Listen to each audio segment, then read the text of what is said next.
നമ്മുടെ ചിഹ്നം താമര, നമ്മുടെ സാരഥി വിവേക് ഗോപൻ. ഇതാ നിങ്ങളെ നേരിട്ട് കണ്ടു വോട്ട് അഭ്യർത്ഥിക്കുവാൻ ഇതാ നിങ്ങളോടൊപ്പം ഇതാ നിങ്ങളെ നേരിൽ കാണുവാൻ നമ്മുടെ സ്ഥാനാർത്ഥികളോടൊപ്പം ഇതാ കടന്നു വരുന്നു. ഇതാ ഇതാ നിങ്ങളെ ഓരോരുത്തരെയും നേരിൽ കണ്ട് നമ്മുടെ സ്ഥാനാർത്ഥി വിജയിപ്പിക്കണമേ എന്ന് അഭ്യർത്ഥിച്ചുകൊണ്ട് ഇതാ നിങ്ങളോടൊപ്പം നിങ്ങളെ നേരിൽ കണ്ട് വോട്ട് അഭ്യർത്ഥിക്കുവാൻ ഇതാ നിങ്ങളോടൊപ്പം. ये भी कहते थे कि गांधी खानदान के गढ़ में कांग्रेस के राष्ट्रीय अध्यक्ष राहुल गांधी को हराना इम्पॉसिबल है, हमने वो भी पॉसिबल करके दिखाया. ഗാന്ധി കുടുംബത്തിലെ രാഹുൽ ഗാന്ധിയെ മാറ്റുക എന്ന് പറയുന്നത് അസാധ്യമാണെന്ന് എല്ലാവരും പറഞ്ഞു. എന്നാൽ അതും സാധ്യമാണെന്ന് നാം തെളിയിച്ചു. इसलिए सभी कार्यकर्ताओं से कहती हूँ, नथिंग इज इम्पॉसिबल. मोदी है तो मुमकिन है. इसलिए एक एक घर जाओ, नागरिकों से हाथ जोड़कर विनम्रता से कहो कि कमल का बटन दबाओ, भाजपा को जिताओ और एनडीए की सरकार बनाओ. ഓരോരുത്തരോടും എനിക്ക് പറയാനുള്ളത് ഒന്നും അസാധ്യമല്ല. നരേന്ദ്രമോദിജി ഉണ്ടെങ്കിൽ രാജ്യത്ത് എന്തും സാധ്യമാണ്. അതുകൊണ്ട് വിനയാന്വിതരായി ഓരോ കാര്യകർത്താക്കളും ഓരോ വീടുകളും സഞ്ചരിച്ച് നമ്മുടെ ഭാരതീയ ജനതാ പാർട്ടിക്ക് വേണ്ടി എൻഡിഎക്ക് വേണ്ടി വോട്ട് അഭ്യർത്ഥിക്കുകയും ഈ സംസ്ഥാനത്ത് എൻഡിഎ സർക്കാർ രൂപീകരിക്കുകയും വേണം. यूडीएफ हो या एनडीएफ हो, दोनों ही करप्शन के साथी हैं. इसलिए अगर विकास चाहिए तो बीजेपी का कमल का बटन दबाइए. എൽഡിഎഫും യുഡിഎഫും അഴിമതിയുടെ കുത്തരങ്ങാണ്. ഒരു നാണയത്തിന്റെ രണ്ടു വശങ്ങളാണ്. എന്നാൽ കേരളത്തിൽ വികസനം സാധ്യമാകണമെങ്കിൽ തീർച്ചയായും നിങ്ങൾ ഓരോരുത്തരും ഭാരതീയ ജനതാ പാർട്ടിക്ക് എൻഡിഎക്ക് വോട്ട് രേഖപ്പെടുത്തണം. और वो जीत तभी संभव है जब बीजेपी का एक एक कार्यकर्ता, एक एक समर्थक, जब तक पोलिंग न हो तब तक बूथ पर विनम्रता से सभी नागरिकों से कहे कि बूथ पर जाओ, पोलिंग के दिन कमल का बटन दबाओ. വോട്ടിംഗ് അവസാനിക്കുന്ന നിമിഷം വരെ ആ നിമിഷം വരെ ഓരോ കാര്യകർത്താക്കളും ഓരോ വീടുകളും സന്ദർശിച്ച് ഓരോ പൗരനോടും താമര ചിഹ്നത്തിൽ വോട്ടുകൾ രേഖപ്പെടുത്തി ഭാരതീയ ജനതാ പാർട്ടിയെ വിജയിപ്പിക്കണമെന്ന് വിനയാന്വിതരായി നിങ്ങൾ ഓരോരുത്തരും അഭ്യർത്ഥിക്കണം. इसलिए आज सभी कार्यकर्ताओं की ओर से अगर आप अनुमति दें तो मैं विवेक को आश्वस्त करना चाहती हूं कि जीत का सेहरा आपके माथे पर बंधेगा, क्योंकि आपके लिए संघर्ष करने के लिए स्वयं सड़क पर भारतीय जनता पार्टी का कर्मठ कार्यकर्ता उतरा है. ഭാരതീയ ജനതാ പാർട്ടിയുടെ കാര്യകർത്താവായി ഇവിടെ രംഗത്തിറങ്ങിയിട്ടുള്ള തെരഞ്ഞെടുപ്പ് രംഗത്തുള്ള വിവേക് ഗോപനോട് എനിക്ക് പറയാനുള്ളത്, താങ്കളുടെ നെറ്റിയിൽ വിജയ തിലകക്കുറി അണിയുക തന്നെ ചെയ്യും. താങ്കൾ സംഘർഷഭരിതമായ പ്രവർത്തനങ്ങളിലൂടെ ഈ നിയോജക മണ്ഡലത്തിൽ മത്സര രംഗത്ത് ഭാരതീയ ജനതാ പാർട്ടിയോടൊപ്പം ഉണ്ട്.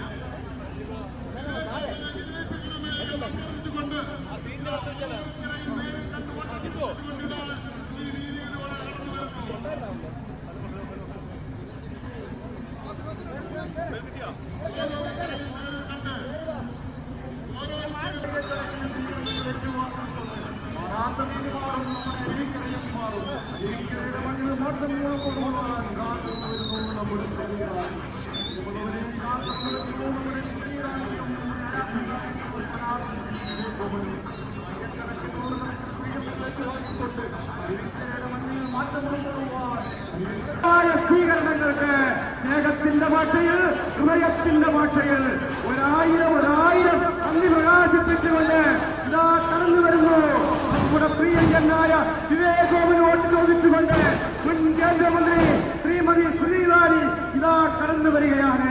ആയിരങ്ങൾ പതിനായിരങ്ങൾ നൽകിയ ഊഷ്മളമായ സ്വീകരണങ്ങൾക്ക് സ്നേഹത്തിന്റെ ഭാഷയിൽ, ഹൃദയത്തിന്റെ ഭാഷയിൽ ഒരായിരം നന്ദി പ്രകാശിപ്പിച്ചുകൊണ്ട് അമ്മമാരെ നേരിൽ കാണുവാൻ, സഹോദരിമാരെ നേരിൽ കാണുവാൻ, കൊച്ചനുജന്മാരെ നേരിൽ കാണുവാൻ, മുത്തശ്ശിമാരെ നേരിൽ കാണുവാൻ, മുത്തശ്ശന്മാരെ നേരിൽ കാണുവാൻ, വിദ്യാർത്ഥികൾ നേരിൽ കാണുവാൻ ഇതാ കടന്നു വരികയാണ്. ഈ വാഹനത്തിന് തൊട്ട് പിന്നാലെ കടന്നു വരികയാണ്. ആയിരാതിന്റെ വന്ദന നൽകിയ പുഷ്പലമായ സ്വീകരണങ്ങൾക്ക് ഭാഷയിൽ, ഹൃദയത്തിന്റെ ഭാഷയിൽ ഒരായിരം അന്ന് പ്രകാശിപ്പിച്ചുകൊണ്ട് നമ്മുടെ പ്രിയങ്കരനായ സാരഥി ശ്രീ വിനയ് ഗോപന് വോട്ട് ചോദിച്ചുകൊണ്ട് നമ്മുടെ മുൻ കേന്ദ്രമന്ത്രി ശ്രീമതി സ്മൃതി ഇറാനി ഇതാ കടന്നു വരികയാണ്. ഈ വാഹനത്തിന്റെ തൊട്ട് പിന്നാലെ കടന്നു വരുന്നത് ശ്രീ വിനയ് ഗോപൻ ഇതാ കടന്നു വരികയാണ്. ഈ വാഹനത്തിന്റെ തൊട്ട് പിന്നാലെ കടന്നു വരുന്നു. ശ്രീ വിനയ് ഗോപന് അഭ്യർത്ഥിച്ചുകൊണ്ട് അമ്മമാരെ കാണുവാൻ, സഹോദരിമാരെ കാണുവാൻ നമ്മുടെ പ്രിയങ്കരായ മുൻ കേന്ദ്രമന്ത്രി ഈ വാഹനത്തിന്റെ തൊട്ട് പിന്നാലെ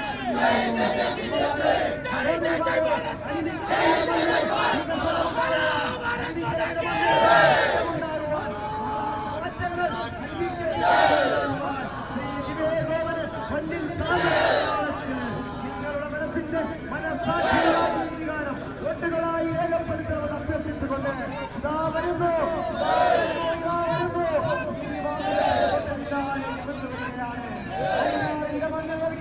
ഊഷ്മളമായ സ്വീകരണങ്ങൾക്ക് ഭാഷയിൽ നമ്മുടെ പ്രിയങ്കരനായ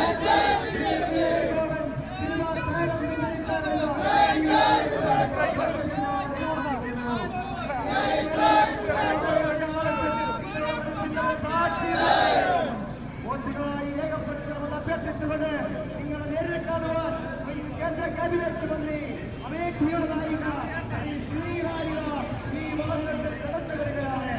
അമ്മമാരെ കാണുവാൻ, സഹോദരിമാരെ നേരിൽ കാണുവാൻ, ഭക്ഷണന്മാരെ നേരിൽ കാണുവാൻ, സസ്യമാരെ നേരിൽ കാണുവാൻ, മുത്തച്ഛന്മാരെ നേരിൽ കാണുവാൻ, നേരിൽ കാണുവാൻ, കർഷക തൊഴിലാളികളെ നേരിൽ കാണുവാൻ ഇതാ കടന്നു വരുന്നു. ഈ വാഹനത്തിന് അരുവിക്കരയുടെ മണ്ണ് വികസനം എത്തിക്കുവാൻ, ഈ അരുവിക്കരയുടെ മണ്ണ്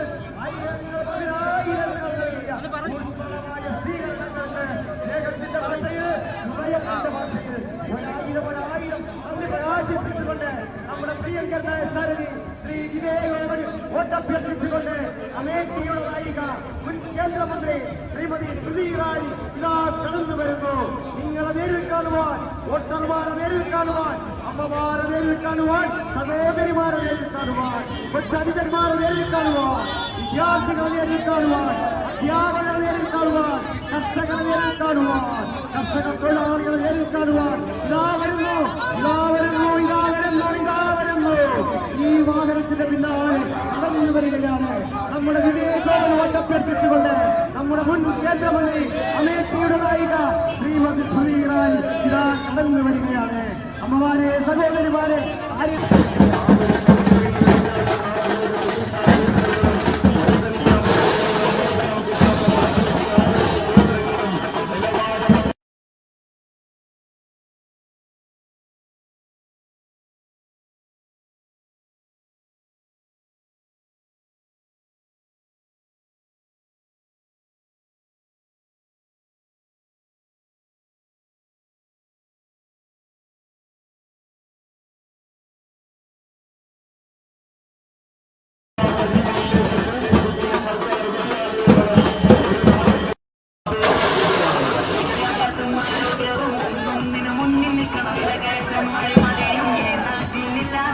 നമ്മൾ ഓരോ വോട്ടർമാരും ഈ തെരഞ്ഞെടുപ്പിൽ ചിന്തിച്ചും കണ്ട് വോട്ട് ചെയ്യേണ്ട ഒരു സമയവും കൂടിയാണ്. അത് ആലോചിച്ച് വോട്ട് ചെയ്യണം. നമ്മുടെ നാടിന്റെ വികസനത്തിന് വേണ്ടിയിട്ടാവണം ആ ഒരു വോട്ട്, നമ്മുടെ നാടിന്റെ ഭാവിക്ക് വേണ്ടിയിട്ടാവണം ആ ഒരു വോട്ട്, നമ്മുടെ മുന്നിൽ നമ്മുടെ കുഞ്ഞുമക്കൾ വളർന്നു വരുന്ന ആ ഭാവി തലമുറയ്ക്ക് വേണ്ടിയിട്ടാവണം ആ ഒരു വോട്ട് എന്നുള്ള രീതിയിലായിരിക്കണം നമ്മൾ ഓരോരുത്തരും വോട്ട് ചെയ്യേണ്ടത്.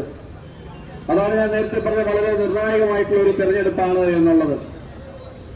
കഴിഞ്ഞ വർഷക്കാലത്തോളം കേരളത്തില് ഇടതും വലതും രണ്ടാണെങ്കിലും കേരളം വിട്ടുകഴിഞ്ഞാൽ ഇവർ ഒന്നാണ്, ഇവര് മാവനും മച്ചമ്പിയുമാണ് എന്നുള്ളത് നമ്മള് പല രീതിയിലും കണ്ടുകൊണ്ടിരിക്കുന്നതാണ്. തീർച്ചയായിട്ടും ഈ പറ്റിക്കലിന് ഇനി നമ്മൾ ഓരോ പൗരന്മാർ നിന്ന് കൊടുത്തുകൂടാ. കാരണം നമ്മളുള്ള ഓരോ വോട്ടും വിലപ്പെട്ട വോട്ടുകളാണ് എന്നുള്ള ചിന്തയോടുകൂടി ഈ വരുന്ന തെരഞ്ഞെടുപ്പിൽ നമ്മൾ നേരിടുകയാണ്. ഈ വരുന്ന തെരഞ്ഞെടുപ്പിൽ ഇവിടെ അരുവിക്കര മണ്ഡലത്തിൽ നിന്ന് വോട്ട് എണ്ണിക്കഴിയുമ്പോൾ ഭാരതീയ ജനതാ പാർട്ടിയുടെ ഒരു നേതൃത്വത്തിൽ ഒരാളായിരിക്കണം നിയമസഭയിൽ പോകേണ്ടത് എന്നുള്ളത് ഓരോ വോട്ടർമാരെ ചിന്തിച്ചായിരിക്കണം വോട്ട് ചെയ്യേണ്ടത്. बोलो भारत माता की जिस मां भारती का आप सब जयकारा लगा रहे हैं, उसी पावन धरती को खून से लथपथ करने का, देश में रेड टेरर का कॉरिडोर बनाने का दुस्साहस लेफ्ट पार्टीज ने किया है। നാം ഭാരതമാതാവിന് ജയ് വിളിക്കുകയാണ്. എന്നാൽ ഈ രാജ്യത്തെ നശിപ്പിക്കുന്നതിനുള്ള, രക്തത്താൽ നിറയ്ക്കുന്നതിനുള്ള പ്രവർത്തനമാണ് ലെഫ്റ്റ് പാർട്ടികൾ നമ്മളോട് ചെയ്യുന്നത്. जिस भारत माता का आप जय घोष कर रहे हैं, उसी भारत मां की तिजोरी को लूटने का दुस्साहस वर्षों तक कांग्रेस ने किया है. നാം ജയ് വിളിക്കുന്ന ഭാരതമാതാവിന്റെ തിലകക്കുറി മായ്ക്കുന്നതിനുള്ള പ്രവർത്തനങ്ങളാണ് വർഷങ്ങളായി കോൺഗ്രസ് പാർട്ടിയും UDFും ചെയ്യുന്നത്. भारतीय जनता पार्टी के कार्यकर्ता प्रदेश में इस बात का प्रमाण दे चुके हैं कि निष्ठा क्या होती है, संघर्ष क्या होता है, बलिदान क्या होता है. ഭാരതീയ ജനതാ പാർട്ടിയുടെ NDAയുടെ കാര്യകർത്താക്കൾ രാജ്യത്തിന് തെളിയിച്ചു എങ്ങനെയാണ് വികസന പാതയിലേക്ക് രാജ്യത്തെ നയിക്കാനാകുന്നതാണ്, എങ്ങനെയാണ് സംഘർഷഭരിതമായ ജീവിതം നയിച്ചുകൊണ്ട് സ്വയം സമർപ്പിച്ചുകൊണ്ട് രാജ്യത്തിന് വേണ്ടി പ്രവർത്തിക്കാൻ കഴിയുന്നതെന്ന്. उन्होंने झंडा भाजपा का तब भी उठाया जब देश की संसद में हमारे 2 सांसद थे. നമ്മുടെ പാർലമെന്റിൽ നമുക്ക് 2 MPമാരുണ്ടായിരുന്ന കാലത്താണ് നാം ആദ്യമായി ഭാരതീയ ജനതാ പാർട്ടിയുടെ പതാക ഉയർത്തിയത്. वो झंडा आज भी उठाते हैं जब तीसरी बार भारत के प्रधानमंत्री नरेंद्र दामोदर दास मोदी बने. ആരാധനായ ഭാരതത്തിന്റെ ആത്മാവായിട്ടുള്ള നരേന്ദ്രമോദിജിയുടെ നേതൃത്വത്തിൽ നാം 3ാം സർക്കാർ ഡൽഹിയിൽ അധികാരത്തിൽ വന്നപ്പോഴും ഇപ്പോഴും നാം ആദരവോടെ ആ പതാക ഉയർത്തുന്നു. आज जब मैं आपके बीच आई तो यहाँ पर एक पत्रकार बंधु ने मुझसे पूछा कि भारतीय जनता पार्टी को जीत दिलाने के लिए आप आए हैं, क्या आपको ये इम्पॉसिबल नहीं लगता? ഇവിടെ വന്നപ്പോൾ പത്രക്കാരായിട്ടുള്ള സുഹൃത്തുക്കൾ എന്നോട് ചോദിച്ചു, ഭാരതീയ ജനതാ പാർട്ടിക്കും NDAയ്ക്കും സീറ്റ് വർദ്ധിപ്പിക്കുന്നതിന്, സീറ്റ് നൽകുന്നതിനാണോ ഇവിടെ എത്തിയിട്ടുള്ളത്, അത് സാധ്യമാണെന്ന് കരുതുന്നുണ്ടോ എന്ന്. लोगों को लगता था राम मंदिर का बनना इम्पॉसिबल है. बीजेपी ने राम मंदिर को सुप्रीम कोर्ट के आदेश के अनुरूप बनते देखा. രാമക്ഷേത്ര നിർമ്മാണം സാധ്യമാണെന്ന് ഒരു കാലത്ത് നാം കരുതിയിരുന്നില്ല. എന്നാൽ സുപ്രീം കോടതിയുടെ അനുവാദത്തോടുകൂടി ഭാരതീയ ജനതാ ക്ഷേത്ര നിർമ്മാണം സാധ്യമാക്കി. लोग कहते थे कि धारा 370 हटना इम्पॉसिबल है. आप सबने बीजेपी को वोट देकर जिताया, मोदी को प्रधानमंत्री बनाया और धारा 370 हमने केंद्र में संसद में हटाया. 370 വകുപ്പ് ഒരിക്കലും മാറ്റാൻ കഴിയില്ല എന്നാണ് ജനം കരുതിയിരുന്നത്. എന്നാൽ ഭാരതീയ ജനതാ പാർട്ടിക്ക് നിങ്ങൾ ഓരോരുത്തരും വോട്ട് നൽകിയപ്പോൾ പാർലമെന്റിന്റെ അംഗീകാരത്തോടുകൂടി നാം 370 വകുപ്പ് ഇല്ലാതാക്കി. लोग कहते थे कि महिलाओं के लिए 33% आरक्षण का बिल लाना, उस बिल को पारित करना नामुमकिन है, इम्पॉसिबल है. मोदी ने उसको भी मुमकिन कर दिखाया. 33% आरक्षण महिलाओं को देश में दिलवाया. സ്ത്രീകൾക്ക് വേണ്ടി 33% സംവരണം കൊണ്ടുവരിക എന്നത് അസാധ്യമാണെന്നായിരുന്നു ഇവിടെ ആളുകൾ പറഞ്ഞത്. എന്നാൽ നരേന്ദ്രമോദിജി അദ്ദേഹത്തിന്റെ നേതൃത്വത്തിൽ രാജ്യത്ത് 33% സംവരണം സ്ത്രീകൾക്കായി കൊണ്ടുവന്നു.